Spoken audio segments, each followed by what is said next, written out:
Hi all, എല്ലാവർക്കും അമീൻജാസ് ഫാമിലിയുടെ പുതിയൊരു വീഡിയോയിലേക്ക് സ്വാഗതം. ഇപ്പം ഇന്ന് വന്നിട്ടുള്ളത് ഈ ഒരു സമയത്ത് നമുക്ക് വളരെ യൂസ്ഫുൾ ആയിട്ടുള്ളൊരു വീഡിയോ ആണ് കേട്ടോ.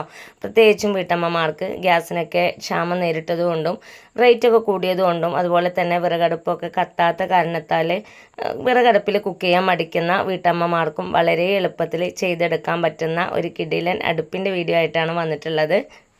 നന്നായിട്ട് കത്തുകയും അതുപോലെ തന്നെ വളരെ കുറഞ്ഞ സമയം കൊണ്ട് തന്നെ നമുക്ക് കുക്കായിട്ട് കിട്ടുകയും ചെയ്യും. കുറഞ്ഞ വിറകും മതി കേട്ടോ ഈ ഒരു അടുപ്പിന്. മാത്രമല്ല ഒരുപാട് ക്യാഷ് ചിലവൊന്നുമില്ല ഈ ഒരു അടുപ്പ് റെഡിയാക്കി എടുക്കാനായിട്ട്. സെക്കൻഡുകൾ കൊണ്ട് നമുക്ക് തന്നെ വീട്ടിൽ റെഡിയാക്കി എടുക്കാനായിട്ട് പറ്റും. അപ്പോൾ എങ്ങനെയാണ് ഞാൻ ഈ ഒരു അടുപ്പ് റെഡിയാക്കി എടുത്തതെന്ന് കണ്ടിട്ട് വരാം. അപ്പോൾ ആദ്യം തന്നെ നമുക്ക് അടുപ്പ് സെറ്റ് ചെയ്യാനായിട്ട് നല്ലപോലെ ഫ്ലാറ്റ് ആയിട്ടുള്ള ഒരു പ്ലേസ് ആണ് സെലക്ട് ചെയ്യേണ്ടത്. ഇത് നിങ്ങൾക്ക് നിങ്ങളുടെ കാർ പോർച്ചിലോ ഒക്കെ സെറ്റ് ചെയ്യാവുന്നതാണ് കേട്ടോ.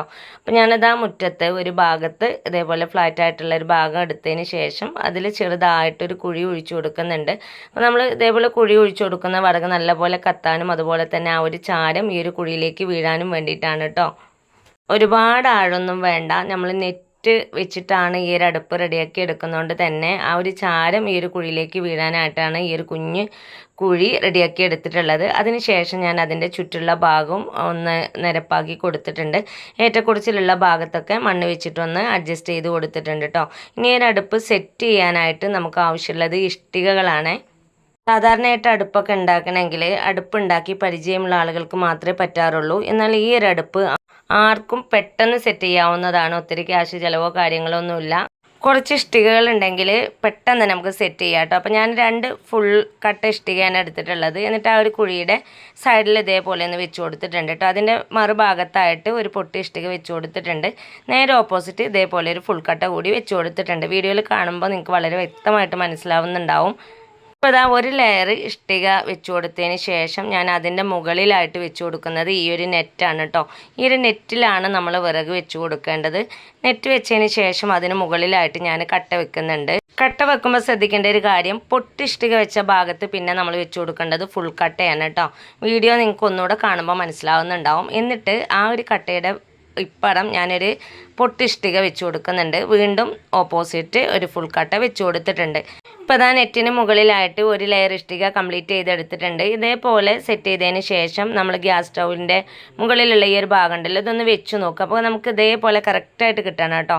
അപ്പോൾ ഞാൻ ആദ്യം വെച്ചപ്പോൾ എനിക്ക് കറക്റ്റായിട്ട് കിട്ടിയിട്ടുണ്ടായിരുന്നില്ല. അപ്പോൾ ഞാൻ ആ നെറ്റിൻ്റെ മുകളിൽ വെച്ചിട്ടുള്ള ആ ഒരു ലെയർ ഉണ്ടല്ലോ, അതിൽ ആ ഇഷ്ടിക ഒന്നുകൂടെ ഒന്ന് അടുപ്പിച്ച് കൊടുത്തിട്ടുണ്ട്. എന്നിട്ട് പൊട്ടിഷ്ടികയുടെ മുകളിലായിട്ട് ഫുൾ ഇഷ്ടിക വെച്ച് കൊടുത്തിട്ടുണ്ട്. അതിന് മുമ്പിലായിട്ട് ഒരു പൊട്ടിഷ്ടിക വെച്ചിട്ടുണ്ട്. നേരെ ഓപ്പോസിറ്റ് 2 ഫുൾ കട്ടയാണ് കേട്ടോ വെച്ച് കൊടുക്കുന്നത്. അപ്പോൾ വീഡിയോസ് കാണുന്ന സമയത്ത് നിങ്ങൾക്ക് കൺഫ്യൂഷൻ ഉണ്ടാവുകയാണെങ്കിൽ 1-2 തവണ വീഡിയോസ് കാണുമ്പോൾ നിങ്ങൾക്ക് അത് വളരെ വ്യക്തമായിട്ട് മനസ്സിലാവും. അപ്പോൾ ഞാൻ 2 ലെയറും ഇതുപോലെ സെറ്റ് ചെയ്തെടുത്തതിന് ശേഷം ആ ഒരു ഇത് വെച്ച് കൊടുക്കുന്നുണ്ട് കേട്ടോ. പല ആളുകൾക്കും ഇത് ഹൈറ്റ് ഉണ്ടാവും എന്നുള്ളൊരു തോന്നലുണ്ടാവും. എന്നാൽ ഇതിൻ്റെ മുകളിൽ നമ്മൾ കലം വെക്കുന്ന സമയത്ത് അത്യാവശ്യം നമുക്ക് ഹൈറ്റ് കിട്ടും. ഈ ഒരു നെറ്റിലാണ് നമ്മൾ വിറക് വെച്ച് കൊടുക്കേണ്ടത്. ഇനി ഞാൻ ഈ ഒരു അടുപ്പ് കത്തിക്കാനായിട്ട് കുഞ്ഞു കുഞ്ഞ് പാളി വിറകാണ് ഉണ്ടാക്കിയെടുത്തിട്ടുള്ളത്. ഒത്തിരി കട്ടിയുള്ള ഒരു വിറക് ഞാനിതിലേക്ക് യൂസ് ചെയ്തിട്ടില്ല കേട്ടോ. അപ്പോൾ ചകിരിയോ അതുപോലെ കുഞ്ഞു കുഞ്ഞ് ചിരട്ടപ്പൊട്ടൊക്കെ ഉണ്ടെങ്കിൽ അത് തന്നെ മതി കുക്ക് ചെയ്തെടുക്കാനായിട്ട്. അപ്പോൾ ഇതിൻ്റെ മുകളിൽ കലം വെച്ചപ്പോൾ തന്നെ നിങ്ങൾക്ക് കാണുന്നുണ്ടാവും അത്യാവശ്യം നമുക്ക് ഹൈറ്റ് ഉണ്ട്. അപ്പോൾ അതാ നമ്മുടെ അടുപ്പിൻ്റെ പണി ഇവിടെ സെറ്റായി കിട്ടിയിട്ടുണ്ട്. വളരെ എളുപ്പത്തിൽ ആർക്കും 0 കോസ്റ്റിൽ ചെയ്തെടുക്കാൻ പറ്റുന്നൊരു കിടിലൻ അടുപ്പ് തന്നെയാണ് കേട്ടോ. ഇനി ഇതൊന്ന് തീ കൂട്ടാം. അപ്പം ഞാനിതാ ഓലക്കൊടി കത്തിച്ചു കൊടുത്തതിന് ശേഷം ആ ഒരു നെറ്റിൻ്റെ മുകളിലാണ് കേട്ടോ വെച്ച് കൊടുക്കുന്നത്. നെറ്റിൻ്റെ മുകളിലാണ് നമ്മൾ വിറക് വെച്ച് കൊടുക്കേണ്ടത്. അതിലുണ്ടാകുന്ന ചാരം ആ ഒരു കുഴിയിലേക്ക് ചാടുകയും ചെയ്യും. അപ്പോൾ നമ്മൾ കാർ പോർച്ചിലോ ഒക്കെയാണ് ഇത് സെറ്റ് ചെയ്യുന്നത് വെച്ചാലും ഒട്ടും കരിയോ കറയോ ഒന്നും പിടിക്കില്ല. വളരെ എളുപ്പത്തിൽ തന്നെ നമുക്ക് സെറ്റ് ചെയ്യുകയും ചെയ്യാം. അതുപോലെ തന്നെ ഇത് റിമൂവ് ചെയ്ത് കഴിഞ്ഞാലും അവിടെ ആ ഒരു കരിയുടെ അടയാളം പോലും നമുക്ക് ഉണ്ടാവില്ല കേട്ടോ. അപ്പോൾ തീയൊക്കെ കത്തിച്ച് കൊടുത്തതിന് ശേഷം ഞാൻ ഇതേപോലെ വിറകുകൾ ഓരോന്നായിട്ട് ഒന്ന് വെച്ച് കൊടുക്കുന്നുണ്ട്. ഇപ്പം തന്നെ നിങ്ങൾക്ക് കാണുന്നുണ്ടാവും നല്ല പോലെ ഇത് കത്തുന്നുണ്ട്. ഗ്യാസ് അടുപ്പിന് മാത്രം ആശ്രയിച്ച് കുക്ക് ചെയ്യുന്നവരുണ്ടാവും. അപ്പോൾ ഈ ഒരു ഗ്യാസിനൊക്കെ ക്ഷാമം വന്ന സമയത്ത് ഇത് കഴിഞ്ഞാൽ എന്താ ചെയ്യാന്നുള്ള ടെൻഷനൊക്കെ ഉണ്ടാവും. അതല്ലെങ്കിൽ വിറകടുപ്പ് കത്തുന്നില്ല എന്ന് പരാതി പറയുന്ന ആളുകൾക്കും ഇതേപോലെ സെറ്റ് ചെയ്തെടുക്കുകയാണെങ്കിൽ നന്നായിട്ട് തന്നെ നമുക്ക് ആ ഒരു അടുപ്പ് കത്തി കിട്ടും കേട്ടോ. എന്നിട്ട് ഞാനിതാ കലത്തിൽ കുറച്ച് വെള്ളം ഒന്ന് വെച്ച് കൊടുത്തിട്ടുണ്ട്. ഇനി ഇതൊന്ന് തിളച്ച് വരട്ടെ, അതുവരെ നമുക്ക് വെയിറ്റ് ചെയ്യാം. ഇപ്പോൾ നിങ്ങൾക്ക് കാണുന്നുണ്ടാവും നല്ല പോലെ എനിക്ക് കത്തുന്നുണ്ട് കേട്ടോ. കുറഞ്ഞ വിറകുകൾ മാത്രമേ ഞാൻ വെച്ച് കൊടുത്തിട്ടുള്ളൂ. കട്ടിയുള്ളൊരു വിറകും വെച്ച് കൊടുത്തിട്ടില്ല. എന്നാൽ പോലും അത് നല്ല പോലെ കത്തുന്നുണ്ട്. മാത്രമല്ല സാധാരണ നമ്മൾ അടുപ്പിലൊക്കെ കുക്ക് ചെയ്യുന്ന സമയത്ത് പുകയൊക്കെ വന്ന് ചുമരിലൊക്കെ കറ പിടിക്കാറുണ്ട്. ആ ഒരു പ്രശ്നമൊന്നും ഈ ഒരു അടുപ്പിന് ഉണ്ടാവില്ല. കുറച്ച് സമയം കഴിഞ്ഞപ്പോൾ തന്നെ ഞാനൊരു ലിഡ് എടുത്ത് നോക്കിയിട്ടുണ്ട് കേട്ടോ. അപ്പോൾ നിങ്ങൾക്ക് കാണുന്നുണ്ടാവും വെള്ളം നല്ല പോലെ ചൂടായി കിട്ടിയിട്ടുണ്ട്. നമ്മൾ ഗ്യാസ് അടുപ്പിൽ വെക്കുന്നതിനേക്കാൾ വേഗത്തിൽ എനിക്കത് തിളച്ച് കിട്ടിയിട്ടുണ്ട് കേട്ടോ. കുറഞ്ഞ വറകും മതി. ഇപ്പോൾ ഇത് നല്ലപോലെ തിളച്ച് വരുന്നുണ്ട്. ഞാനിതിലേക്ക് ആവശ്യമായിട്ടുള്ള പൊടിയും പഞ്ചസാരയൊക്കെ ഒന്ന് ഇട്ട് കൊടുക്കുന്നുണ്ട്. വീടിന് പുറത്തൊക്കെ കുക്ക് ചെയ്യാൻ ഇഷ്ടപ്പെടുന്ന ആളുകൾക്ക് നല്ലൊരു ഐഡിയ ആണ് കേട്ടോ ഇത്. മാത്രമല്ല ഈ ഒരു അടുപ്പ് വെച്ചിട്ട് നമുക്ക് ചോറും കറിയും എല്ലാം പെട്ടെന്ന് കുക്ക് ചെയ്തെടുക്കാനായിട്ട് പറ്റും. മാത്രമല്ല പുകയൊക്കെ വന്ന് ചുമരൊക്കെ കേടാവുന്ന ഒരു പ്രോബ്ലം കൂടി നമുക്ക് ഉണ്ടാവില്ല. ഞാൻ ഈ ഒരു കലം തീമ വെക്കുന്നതിന് മുമ്പ് തന്നെ കലത്തിൻ്റെ പുറം ഭാഗത്ത് നല്ല പോലെ ഓയിൽ തേച്ച് കൊടുത്തിട്ടുണ്ടായിരുന്നു കേട്ടോ. അപ്പോൾ സാധാരണ നമ്മൾ അടുപ്പിലൊക്കെ കുക്ക് ചെയ്യുന്ന സമയത്ത് കലത്തിലൊക്കെ നന്നായിട്ട് കരി പിടിക്കാറുണ്ട്. കഴുകാനൊക്കെ നല്ല പാടായിരിക്കും. എന്നാൽ നമ്മൾ ഏത് കലമാണോ വെക്കുന്നത് ആ ഒരു കലത്തിൽ അല്പം വെണ്ണൂറോ അതല്ലെങ്കിൽ ഇതേപോലെ ഓയിലോ ഒന്ന് തേച്ച് കൊടുക്കുകയാണെങ്കിൽ പെട്ടെന്ന് തന്നെ നമുക്കത് കഴുകിയെടുക്കാനായിട്ട് പറ്റും.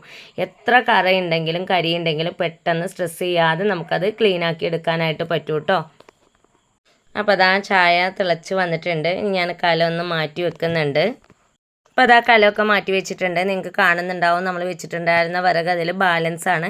അപ്പോൾ ബാക്കി ഉണ്ടായിരുന്ന വിറകെല്ലാം ഞാനൊന്ന് തീയൊന്ന് കെടുത്തിയതിന് ശേഷം മാറ്റി വെക്കുന്നുണ്ട്. വീഡിയോയുടെ തുടക്കത്തിൽ തന്നെ ഞാൻ കാണിച്ചിട്ടുണ്ടായിരുന്നു വളരെ കുറച്ച് വിറകാണ് ഞാൻ ഉണ്ടാക്കിയിരുന്നത്. പാളി വിറകായിരുന്നു കേട്ടോ. അത് തന്നെ എനിക്ക് ബാലൻസ് ആയിട്ട് കിട്ടിയിട്ടുണ്ട്. അപ്പോൾ വളരെ കുറച്ച് വിറക് മാത്രം മതി ഈ ഒരു അടുപ്പിന്. അപ്പോൾ അത് വിറകെല്ലാം ഒഴിവാക്കി കൊടുത്തിട്ടുണ്ട്. നമ്മൾ വിറക് വെച്ചിട്ടുണ്ടായിരുന്നത് ആ ഒരു നെറ്റിൻ്റെ മുകളിലാണ്. മാത്രമല്ല അതിലുണ്ടായിരുന്ന ചാരം മുഴുവനായിട്ട് ആ ഒരു കുഴിയിലേക്ക് വന്നിട്ടുമുണ്ട്. അപ്പോൾ ഇതുപോലെ ഉള്ള അടുപ്പുകൾ നിങ്ങൾക്ക് കാർ പോർച്ചിലൊക്കെ സെറ്റ് ചെയ്യാവുന്നതാണ്. നമ്മുടെ ആവശ്യം കഴിഞ്ഞാൽ തീയൊക്കെ ഒന്ന് കെടുത്തിയതിന് ശേഷം നമുക്കിത് ഒഴിവാക്കാനും പറ്റും. അപ്പോൾ ഞാനിത് തീയൊക്കെ ഒന്ന് കെടുത്തതിന് ശേഷം ഇതെല്ലാം ഒന്ന് മാറ്റി കൊടുക്കുന്നുണ്ട്. ഓരോ കട്ടയും ഞാൻ മാറ്റുന്നുണ്ട് കേട്ടോ. നെറ്റിൻ്റെ മുകളിലുണ്ടായിരുന്ന കനലിൽ ഞാൻ കുറച്ച് വെള്ളം ഒന്ന് കുടഞ്ഞതിന് ശേഷം ഇഷ്ടിക അപ്പം തന്നെ ഞാൻ ഒഴിവാക്കി കൊടുക്കുന്നുണ്ട്. ഈ ഇഷ്ടിക നന്നായിട്ട് ചൂടായിട്ടൊന്നുമില്ല കേട്ടോ. നമ്മുടെ കൈകൊണ്ട് പിടിക്കാൻ പറ്റുന്ന ആ ഒരു ചൂട് തന്നെയുള്ളൂ. ഒരു ലെയർ ഞാൻ മാറ്റിയിട്ടുണ്ട്. രണ്ടാമത്തെ ലെയറും ഞാൻ മാറ്റി കൊടുക്കുന്നുണ്ട്. അതിന് ശേഷം നെറ്റ് അത്യാവശ്യം ചൂടുണ്ട് കേട്ടോ. നെറ്റ് ഞാൻ ജസ്റ്റ് ഒരു ഇതുകൊണ്ടൊന്ന് മാറ്റി കൊടുത്തിട്ടുണ്ട്. എന്നിട്ട് ബാലൻസിലെ ഇഷ്ടിക കൂടി മാറ്റിയിട്ടുണ്ട്. ഇപ്പം നിങ്ങൾക്ക് കാണുന്നുണ്ടാവും നമ്മൾ കുഴിച്ചു കൊടുത്തിട്ടുള്ള ഒരു കുഞ്ഞു കുഴിയിൽ മാത്രമാണ് ചാരം ഉള്ളത്. അത് മാറ്റിക്കഴിഞ്ഞാൽ സാധാ ആദ്യം ഉണ്ടായിരുന്ന അതേ പ്ലേസ് പോലെ തന്നെ നമുക്കത് യൂസ് ചെയ്യാവുന്നതാണ് കേട്ടോ. അപ്പോൾ ഇതിലാണ് ഞാൻ കുക്ക് ചെയ്തിട്ടുണ്ടായിരുന്നത്. ഞാൻ ആദ്യമേ പറഞ്ഞു കലത്തിൽ ഞാൻ നല്ല പോലെ ഓയിൽ അപ്ലൈ ചെയ്തിട്ടുണ്ട്. കൈ കൊണ്ട് ഇങ്ങനെ കാണിക്കുന്ന സമയത്ത് തന്നെ നിങ്ങൾക്ക് കാണുന്നുണ്ടാവും ആ ഒരു കറ നീങ്ങുന്നതായിട്ട്. അത്യാവശ്യം കരി പിടിച്ചിട്ടുണ്ട്. സാധാരണ നമ്മളൊന്നും അപ്ലൈ ചെയ്യാതെയാണ് ഈ ഒരു കലം വെച്ചിട്ടുണ്ടത് വെച്ചാൽ നമ്മൾ ഒരച്ച് നമ്മുടെ കൈയൊക്കെ വേദനിക്കാറുണ്ട്. എന്നാൽ ഇതേപോലെ ഓയിലോ അതല്ലെങ്കിൽ വെണ്ണൂറോ തേച്ചിട്ടാണ് നമ്മൾ അടുപ്പിൽ വെക്കുന്ന വെച്ചാൽ എത്ര കരി പിടിച്ചാലും പെട്ടെന്ന് തന്നെ നമുക്കത് ക്ലീനാക്കി എടുക്കാനായിട്ട് പറ്റും. അപ്പോൾ ഞാനിതാ സ്പഞ്ചും സ്ക്രബ്ബറൊക്കെ വെച്ചിട്ട് ജസ്റ്റ് ഒന്ന് അരച്ചെടുക്കുന്നുണ്ട്. ആ ഒരു സമയത്ത് തന്നെ നിങ്ങൾക്ക് കാണുന്നുണ്ടാവും കറ നല്ല പോലെ എനിക്ക് നീങ്ങി കിട്ടിയിട്ടുണ്ട്. ഇനി ജസ്റ്റ് ഇതൊന്ന് കഴുകിയെടുക്കാം. ഇതുപോലെ കഴുകുന്ന സമയത്ത് നമ്മൾ ആദ്യം ആ ഒരു കലം ഏത് ലുക്കിലാണോ ഉണ്ടായിരുന്നത് അതേ കളറോട് കൂടി നമുക്ക് കിട്ടും കേട്ടോ. ഈ കലം കഴുകിയെടുത്തിട്ടുണ്ട്. നിങ്ങൾക്ക് കാണുന്നുണ്ടാവും നല്ല പോലെ എനിക്ക് ക്ലിയർ ആയിട്ട് തന്നെ കിട്ടിയിട്ടുണ്ട്. നല്ല രീതിയിൽ തന്നെ ഈ ഒരു കലത്തിൽ കറ പിടിച്ചിട്ടുണ്ടായിരുന്നു. അതെല്ലാം എനിക്ക് പക്ക ക്ലീനായിട്ട് കിട്ടിയിട്ടുണ്ട് കേട്ടോ. ഗ്യാസിനൊക്കെ ക്ഷാമം നേരിട്ടുകൊണ്ടിരിക്കുന്ന ഈ ഒരു സമയത്ത് നമുക്ക് കുറ്റിയൊക്കെ റീഫിൽ ചെയ്തെടുക്കാൻ നല്ല പാടാണല്ലേ. അപ്പോൾ വളരെ എളുപ്പത്തിൽ തന്നെ ഒട്ടും ഗ്യാസ് ചിലവില്ലാതെ നമുക്ക് സെറ്റ് ചെയ്തെടുക്കാൻ പറ്റുന്ന ഈ ഒരു അടുപ്പ് ഗ്യാസിൽ കുക്ക് ചെയ്യുന്നതിനേക്കാൾ എളുപ്പത്തിൽ നമുക്ക് കുക്കായിട്ട് കിട്ടുകയും ചെയ്യും. വളരെ കുറഞ്ഞ പൊടിവിറകുകൾ മാത്രം മതി ഇതിൽ കുക്കായിട്ട് കിട്ടാനായിട്ട്. ഇന്നത്തെ വീഡിയോയിൽ ഞാൻ ഈ ഉൾപ്പെടുത്തിയിട്ടുള്ള ഈ ഒരു ഐഡിയ നിങ്ങൾക്ക് യൂസ്ഫുള്ളായി കാണുമെന്ന് വിചാരിക്കുന്നു. ഇത്രയും നേരം എൻ്റെ വീഡിയോസ് കണ്ട് സപ്പോർട്ട് ചെയ്ത എല്ലാ കൂട്ടുകാർക്കും ഹൃദയം നിറഞ്ഞ നന്ദി. ഇൻഷാ അല്ലാഹ് അടുത്തൊരു വീഡിയോസുമായിട്ട് വീണ്ടും വരാം. Thanks for watching.